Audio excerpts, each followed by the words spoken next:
ऊपर डिफरेंस समझ में आ गया? ठीक है। Yes, sir. उसके बाद डीओ नंबर है। डीओ नंबर वैसे ही होता है जैसे लेटर का नंबर होता है, एंड डेटेड उस तरह से है। आप देखें यहाँ पे सब्जेक्ट नहीं है, there is no subject here. सीधा एड्रेस कर रहे हैं my dear X Y Z. ये किसको कर रहे हैं? ये जो दूसरे प्लानिंग वाले हैं, जो लिख रहे हैं उनका हवाला ऊपर है। सर इसमें जो डेजिग्नेशन है लिखने वाले की एबीसी की, वो राइट साइड में ही आएगी बहुत सारी जगह, मैंने कुछ जगह लेफ्ट साइड में भी देखी है सर, तो ये ऐसा है कि राइट साइड में ही आएगी? ना, इसमें कोई हार्ड एंड फास्ट रूल नहीं है। तो हार्ड एबीसी को आप यहाँ भी लेके जा सकते हैं, ठीक है। जैसे मैंने एबीसी यहाँ लिखा ना, तो इसलिए लिखा है कि डिस्टिंक्टली नाम इधर आ जाएगा और जो उनका ऑफिशियल डेजिग्नेशन है वो इधर आ जाएगा। नॉर्मली तो ऑफिशियल कम्युनिकेशन करनी हो तो एबीसी आएगा भी नहीं, लेकिन डीओ लेटर में हम यहाँ पे उनका नाम भी लिखते हैं। Okay, so there is no hard and fast rule. आप इसको इधर भी लेके जा सकते हैं, बट जो स्टैंडर्डाइज प्रैक्टिस इन लोग है मैं वो आपको सिखाता हूँ। Is it clear? ठीक है। उसके बाद है जिसको आप एड्रेस कर रहे हैं, तो एड्रेस कर रहे हैं आप प्रिंसिपल सेक्रेटरी, ये जो दूसरे वाले हैं प्लानिंग डेवलपमेंट, उनका नाम लिखा है my dear X Y Z. आप देखें यहाँ पे उस तरह से सैल्यूटेशन भी नहीं है, जो हमने लिखा था वहां पे सैल्यूटेशन था ना, सर ओब्लिक मैडम, क्योंकि यहाँ ऊपर ही लिखी है my dear. It has been emphasized time and again by the Chief Secretary that all government employees should ensure punctuality in offices. The issue has also been discussed in several meetings of the Committee of Secretaries. In recent meeting held on this, means the recent meeting we had, it was decided that all departments should ensure checking of attendance of employees in all offices, including those located in the remote areas. The issue was again discussed in the meeting of Committee of Secretaries held on this, when the Chief Secretary gave emphasis on punctuality, discipline and accountability in the government function. ये time की बात कर रहे हैं कि तब तक आ जाना चाहिए, ठीक है। And as such, attendance registers are checked by this. It may be found to have been attended office late without permission or found absent, should be treated on leave without salary for the full day. Now, despite above instruction, now this is very important. Means ये भूमिका है कि ये सारा हुआ, ठीक है। अब instructions है, सब कुछ है। It has been observed that some employees are still coming late to the office. I shall therefore be grateful if you could kindly again advise employees of your department to ensure punctuality in office. ये GAD वाले उनको लिख रहे हैं कि बहुत बार ये discuss हो चुका है, लेकिन फिर भी ऑब्जर्व किया गया है कि कुछ एम्प्लॉइज जो है वो लेट आ रहे हैं, तो उस इशू को फ्लैग किया जा रहा है। This issue is very important, it has been discussed time and again, but still it's requiring your personal attention. Quickest action होना चाहिए इस पे। That's why purpose of the DO letter is served here. So you are also requested to please advise senior officers of your department to conduct surprise checks in the offices occasionally to see whether the employees attend the office in time and are present. You may also kindly intimate to this department the number of surprise visits so paid by your officers to the offices during the month of means पुराने month का मांग सकते हैं, and the names of employees as may be found to have attended office late or absented the church without any authorization. As also the action taken means पिछले महीने में आपने क्या किया। एक तरह से हमारे पास या तो कंप्लेंट्स हैं और we are observing that particular department is not observing the instructions which have already been agreed time and again among the secretaries, and some meetings have been chaired, some instructions are clear-cut from the Chief Secretary. So that's why the matter is becoming important, and we are soliciting this Principal Secretary या जो भी TAD के हैं, they are soliciting personal intervention of Principal Secretary of this department to ensure that what has been discussed, what has been instructed by Chief Secretary, and which has been deliberated upon by all the secretaries in series of meetings, successive meetings, that should happen on the ground. And if it is not happening, then they are soliciting personal intervention. So that's the purpose of DO. ठीक है? अब यहीं से आपको clear हो जाना चाहिए कि लेवल होना चाहिए DO लिखने के लिए. हम हायर अथॉरिटी को DO लेटर नहीं लिख सकते हैं, वो हमारे यार नहीं हो सकते ना. ठीक है, जैसे वो ट्रिब्यूनल की बात बता रहा था कि लेट्स डिस्कस दिस मैटर, वो पॉसिबल नहीं था क्योंकि वो पर्सनल तो है नहीं उस समय. तो उन्होंने भी इनडायरेक्टली उन्होंने जवाब दिया कि let's go to tea stall and discuss this matter because here we can discuss that what you are suggesting. Clarity हुई पर्पस की? जी सर, पर्पस की क्लैरिटी हुई. और कहाँ डिफरेंस है फॉर्मेट में वो भी हाईलाइट हुआ. Yes sir. उसके बाद विद रिगार्ड्स, वहां पे विद रिगार्ड्स भी नहीं था. यहाँ पे यूएस सिंसियरली कौन साइन कर रहे हैं? EAD वाले. ठीक है, और किसको लिख रहे हैं ये वहां पे आ गया. अपना उन्होंने ऊपर ही लिखा था, अपना तो यहाँ पे था ना. ठीक है, इज इट क्लियर? तो ये हवाला हो गया जिनको. Yes sir. That's it. इसका नंबर डेट ऊपर आ जाएगा जैसे पहले आता था, लेकिन उस तरह से सब्जेक्ट मैटर नहीं है इसमें. आप देखेंगे इसमें सब्जेक्ट नहीं है, इसमें उस तरह से सैल्यूटेशन भी नहीं है. तो थोड़ा सा ऑफिशियल लेटर से हटके है ये. पर्पज इज पर्सनल अटेंशन उस ऑफिसर की हमने सॉलिसिट करनी है, but again there should be some level.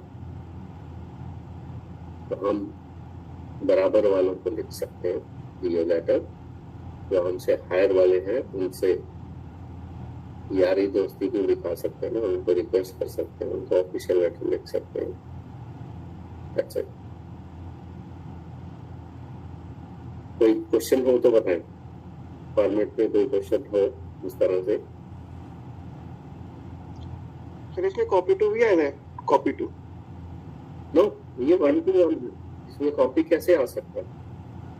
आप किसी को पर्सनली एड्रेस कर रहे हो ना, तो इसलिए ये ऑफिशियल तो है नहीं है. तो पर्सनल को आप किसी तीसरे के साथ कैसे शेयर करोगे? Got it? Yes sir. Yes sir. Yes sir. इसमें एक और DO लेटर मैंने लिया है, that is on behalf of chief election commissioner New Delhi to chief electoral officer JNK.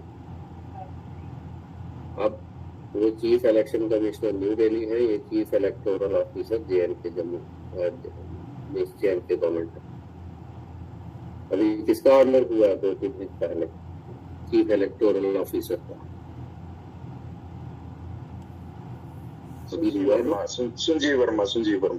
बिल्कुल संजीव वर्मा लिखा हुआ है. तो कहाँ पे ऑफिस है ये आजकल? पनामा चौक साइड है. पनामा रेल हेड कॉम्प्लेक्स में है ये. ओके. इसमें वो कह रहे हैं regarding complete voters reverification. ahead of next elections in JNK.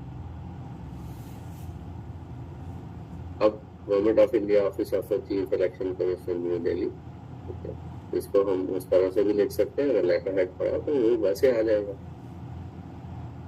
Now this is ABC. ABC किसका नाम है? ये दोनों में से किसका नाम है? एड्रेसर। हाँ, जो एड्रेस कर रहा है, ठीक है। और डीओ नंबर भी उनका लगेगा, ठीक है। और ये XYZ किसका नाम है? जिसको receiver. That's it.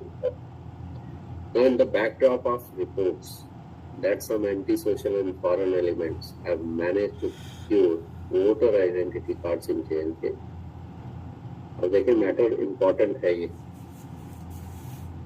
ऑफिशियल तो है ही है, लेकिन पर्सनल अटेंशन भी चाहते हैं वो उनकी। मैटर इज इम्पोर्टेंट, तो ही वांट्स क्विक डिस्पोजल, इसलिए ऑफिशियल लेटर से हटके डीओ लेटर लिखा जा रहा है। You are advised to expedite the ongoing re-verification process and complete the assignment before the ensuing elections due to be held this year. While doing so, thrust should be laid on protecting the rights of each and every genuine voter. ये ऐसा ना हो कि genuine voter को भी हम affect करें. Those voters who are not provided photo identity cards till election may not be prevented from right to franchise. उनको भी right to franchise देंगे, लेकिन वो दूसरा कोई कार्ड वगैरह उनके लिए, and they may be facilitated to cast their vote by producing PAN, ration card copy, identity card of the department they are serving, driving license and gun license, etc. तो एक तरह से इलेक्शन आने वाली है और ये क्विक एक्शन चाहते हैं चीफ इलेक्टोरल ऑफिसर JNK का इस मैटर में।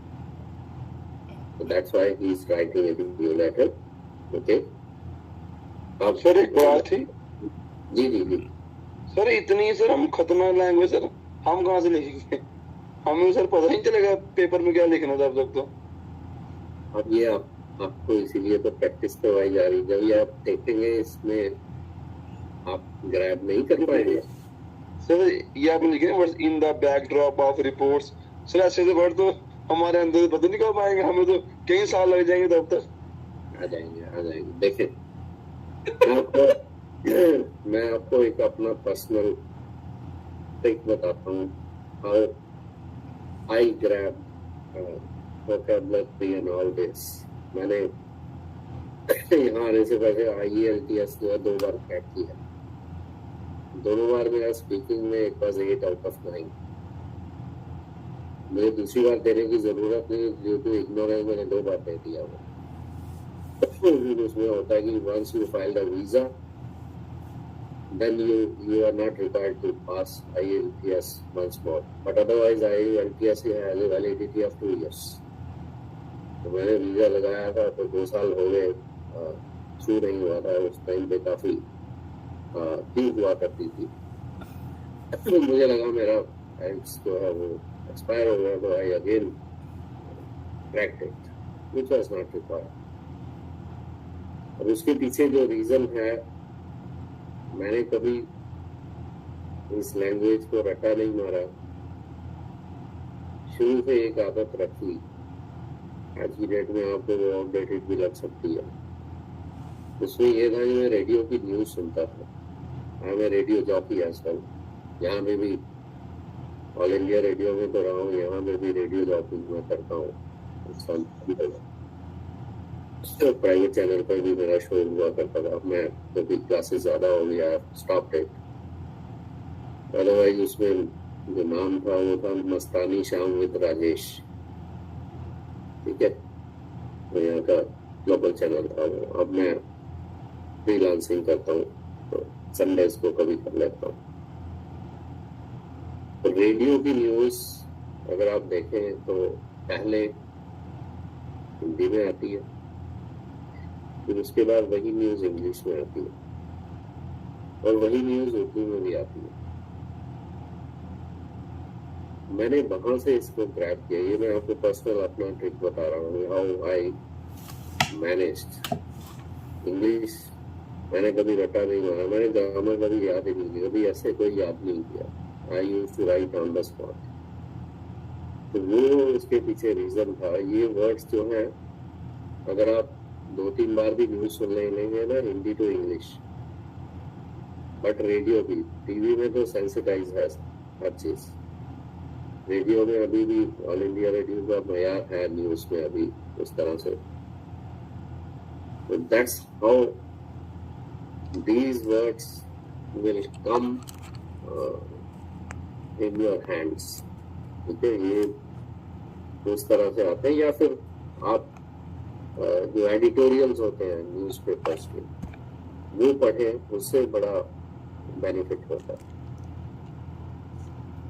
सर ये निखिल जी ने जो बोला ना सर, मैं ऑलरेडी आपको ये बात बताने वाला था। वो बोल रहे हैं कि, वो बोलते हैं ना सर कि निखिल जी ने मेरी मुंह की बात छीन ली। मैं सच में सर, मैं आपको ये चीज पूछने ही वाला था कि जो इतनी सारी इंस्ट्रक्शंस या कुछ ऐसे पोलाइटली वर्ड्स हमने बोलने हैं सर, वो तो हमें आते ही नहीं है सर। ये कहाँ से सीखेंगे सर हम? देखो, अगर आपने अब पढ़ना स्टार्ट किया है मेरे पास, ठीक है, या आप इस कार्डर में आए हो, तो आपको ट्रांसफॉर्मेशन तो करनी पड़ेगी ना। ठीक है, तो इट कम्स, इसीलिए तो आपको पढ़ाया जा रहा है। अदरवाइज फिर आपको नोटिंग ड्राफ्टिंग पढ़ने की जरूरत ही नहीं थी ना। तो अभी आपने स्टार्ट किया है। जब आप ये वर्ड बार बार देखेंगे, इसके अलावा भी ऑफिशियल वर्ड्स देखेंगे, तो आपके टिप्स पे आने ही आने हैं। It's just the start. तो स्टार्ट है। हम एक वर्ड जैसे आपने बोला sir, I want to discuss with you, इस चीज को मैं समझ गया और दोबारा हम इस चीज को कभी रिपीट नहीं करेंगे। बट ऐसे कई सारे ऐसे वर्ड्स हैं ना सर, जो कभी हम बोल ही नहीं पा रहे हैं, हमारे नए होंगे सब चीजें। हाँ, इसीलिए आप देखेंगे कि आपके पेपर में वर्ड मीनिंग भी आते हैं। ठीक है, इडियम्स फ्रेजेस क्या है, वो तो वर्ड मीनिंग ही है ना एक तरह से। तो इसीलिए आपको ट्रेन किया जाएगा। आपको मैं n number of idioms and phrases दूंगा और वो आपसे डिस्कस भी करूंगा। तो आप जिस कार्डर में आए हैं, वहां पे जिन चीजों की जरूरत है, ट्रेनिंग इसीलिए होती है ना आपको, इसीलिए तो ओरिएंटेशन होती है उस डिपार्टमेंट की। You may have the pulse of that. आपकी कंडीशनिंग वैसी हो रही है, आपको पढ़ाया उसी तरह से जा रहा है, ऑटोमेटिकली आपको ये आनी ही है चीजें, प्रोवाइडेड आप इसको इंटरेस्ट से समझे और कैजुअल वे से ना पढ़े। ठीक है, सीरियस होकर पढ़े। जैसे मैं बहुत सारे डायरेक्टर फाइनेंस जो है वो एंड तक कहते हैं कि हमें इसमें इंटरेस्ट ही नहीं है, हमें फाइनेंस में इंटरेस्ट ही नहीं है, था भी नहीं है भी नहीं है। That's not the case to justify. Then why you are drawing pay of that cadre? फिर आपको जस्टिफाई तो करना पड़ेगा ना। जिस कार्डर को आपने ज्वाइन किया, यू कांट हेट दैट कार्डर just by saying I don't have any interest. That's your bread and butter. You are earning money out of that. How can you be so disassociated with the official down? ठीक है, तो यही चीजें तो आपने सीखनी है, इसीलिए तो आप पढ़ रहे हो ना। आपका आज का लेवल और 2 महीने के बाद का लेवल सेम नहीं होगा, आई कैन बेट। ठीक है, आपका ट्रांसफॉर्मेशन होना है, तो इसीलिए हम बेस पे ज्यादा ध्यान दे रहे हैं अभी। और वोकैबुलरी के लिए भी मैंने आपको बोल दिया, मैं अपना पर्सनल एक्सपीरियंस आपसे शेयर कर रहा हूँ। मैंने कभी ग्रामर को रटाने, हाँ टेंसेस वगैरह, it was all solid right from beginning. लेकिन आप बोले मैंने कभी ऐसे याद किया हो, कभी लेटर याद किया हो, ऑन द स्पॉट ही लिखते थे। तो दैट्स द रीजन। कम्युनिकेशन उसी से इम्प्रूव हुआ। तो स्पीकिंग में मैंने आपको बताया कि both times it was 8 out of 9। Reason वही है कि वो रेडियो से तुम सुन गए, उससे ये हो गया कि रेडियो से जुड़ भी गए, अब उर्दू की न्यूज आती थी तो शायरी बहुत कर ली, अभी डायरीज पढ़ी हुई है फुल फैन, जिसमें अपनी शायरी जो है वो लिखी पड़ी है, कभी पब्लिश करूंगा उसको मैं। तो ये चीजें हैं, थोड़ा सा अपना एक्सपीरियंस भी मैं आपको बताता हूँ, तो this way you can improve upon. बाकी इस क्लास में आपको वैसे बहुत सारी चीजें मिलेंगी सीखने को, ठीक है ना। अभी आपको ऑफिशियल नोट बनाना सिखाना है, ठीक है ना। ऑफिशियल नोट जो है वो बहुत इंपॉर्टेंट है आपके लिए। अभी आपके लिए ऑफिशियल नोट मोस्ट रेलिवेंट चीज होगी। बाकी लेटर्स वगैरह तो ड्राफ्ट करनी ही है आपने, लेकिन ऑफिशियल नोट तो आपको राइट फ्रॉम बिगिनिंग ही लिखना पड़ेगा, because you will be initiating those notes. उसके लिए ऑफिशियल डम, official language, there is no alternative to that. तो वो आज का लेवल और आने वाले टाइम का level, definitely it will be different, because state में you are coming from student life and you are entering into a cadre which requires different type of communication, ठीक है ना। तो इसीलिए तो नोटिंग ड्राफ्टिंग का पेपर रखा गया है ना। पार्ट 1 में जाओगे तब भी ये पेपर है, वो रीइंफोर्स करते हैं। वहां तो प्रेसी राइटिंग एडिशनल है, इसमें ये होता है कि बहुत बड़ा कंटेंट मिल गया, उसको स्क्वीज कैसे करना, उसको हेडिंग कैसे देना, तो वो पार्ट 1 में और एडिशनलिटी आएगी। बट ये चीजें पार्ट 1 में भी चलेंगी। ये फॉर्म्स ऑफ कॉरेस्पॉन्डेंस दोनों में कॉमन, यहाँ पे भी है वहां पे भी है। तो don't be in an impression कि आप इसको ग्रैब नहीं कर पाएंगे। Definitely you will grab it with the passage of time, but everything takes time. You need to work hard on your vocabulary. You need to work hard on official flavor, कि वो topic किसकी बात हो रही है, और उसमें series of events means sequence क्या रखना है, कहाँ से स्टार्ट करना है, कहाँ पे खत्म करना है, तो वो चीजें इंपॉर्टेंट है। इसीलिए तो आपको ट्रेन किया जा रहा है ना, ठीक है। तो आपने जो ऑफिशियल लेटर लिखा था अपने हिसाब से लिखा था ना, ऐसा नहीं था वो ऑफ बीट था, ठीक है, ऑफ द ट्रैक तो नहीं था वो। उसमें काफी सारी चीजें आपने बड़ी जेन्युइनली लिखी हुई थी। अब मैंने अपना वर्जन आपके साथ इसलिए शेयर किया कि उसमें एडिशनलिटीज आप काउंट कर सकते हैं कि ये हम उसमें और ऐड कर सकते हैं, इससे और ज्यादा क्लैरिटी होगी। जैसे वहां पे अमाउंट्स मैंने ऐड कर दिए, थोड़ा डेविएशन का लिख दिया कि इतनी ग्रांट तो पड़ी हुई है, इतनी आप और दे दो हमें, इसका डेविएट करने का हमें अलाउ कर दो, क्योंकि इस समय ये इम्पोर्टेंट है, बाकी काम जो है वो अभी वेट कर सकते हैं। So it's a mix of official thinking and official language, flavor of official done, ठीक है। एक दूसरे की तरफ जो है वो you can say आप दूसरे ऑफिसर से चाहते क्या हैं, उसको क्या लिख सकते हैं। अगर वो पैरेलल है तो आप प्लीज वर्ड लिखेंगे, अगर आपसे ऊपर है तो काइंडली लिखना पड़ेगा ना, फिर फर्क डालना पड़ेगा। आप हायर ऑफिसर को प्लीज नहीं लिखेंगे, आप काइंडली लिखेंगे। ये चीजें माइनस चीजें हैं जो कि हमें ध्यान रखना है। तो आई डोंट थिंक कि कोई बहुत मुश्किल है इनको ग्रैब करना with the passage of time. इसीलिए मैं आपको लेटर दे रहा हूँ कि आप प्रैक्टिस करेंगे। जब आप प्रैक्टिस करके आएंगे, जो उसमें कमी पेशी होगी मैं आपको बताऊंगा, फिर अपना वर्जन जब दूंगा तो और आपका सॉलिडिफाई हो जाएगा। तो that way I can guarantee you that you will be a changed person by the time we finish it, okay. तो डोंट बी अंडर कॉम्प्लेक्स कि आप ऐसे नहीं बन पाओगे, ऐसे आप बन पाओगे, तो ये प्रैक्टिस करनी पड़ेगी। आपको टोटके भी मैंने बता दिया, एडिटोरियल पढ़ सकते हैं, वहां से ले सकते हैं, या इतने सारे लेटर या ऑर्डर्स जो हैं वो वेबसाइट पे है ना, जैक फाइनेंस में चले जाएं आप, उसमें GAD की साइट पे चले जाएं, तो वहां से आपको ऑफिशियल फ्लेवर मिल जाएगा, ठीक है। जैसे मीमो वगैरह होंगे आगे चल के, तो you can have n number of orders होंगे, you can have n number of orders from those websites, उससे भी improve कर सकते हैं. बाकी it takes time for everything to happen. ठीक है ना? Overnight तो कुछ भी नहीं होता ना? So I think I have clarified. Yes sir, yes sir. Yes, sir. DO letter क्या होता है, किस पर्पज से लिखा जाता है, how is it different from official letter.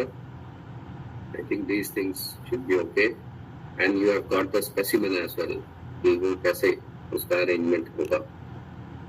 अब इसकी पीडीएफ में शेयर कर दूंगा आपके साथ DO लेटर पे. Okay, is it clear? Yes, sir. ठीक है. Yes, sir. Yes sir. कितने रखे हैं? लीगल टर्मिनोलॉजीज भी होगी, जैसे सुओ मोटो, प्राइमा फेसी वगैरह, एक को होगा इसमें. बिल्कुल होगा जी, बिल्कुल होगा. तो मैं आपको दूंगा भी.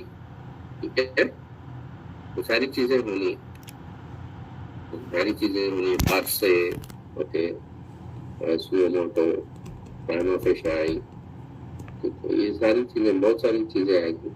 आप collection of so many idioms and phrases. Definitely with the passage of time, I'll be sharing that and we'll be discussing that as well. Okay? So don't worry. Bye. You will have your armor ready for any arsenal, any assault. Okay? Okay, sir. ठीक है जी, फिर आज के लिए इतना ही रखते, फिर मिलते हैं. ओके. हेलो सर, जी जी. बुक कीपिंग का क्लास कब होगा?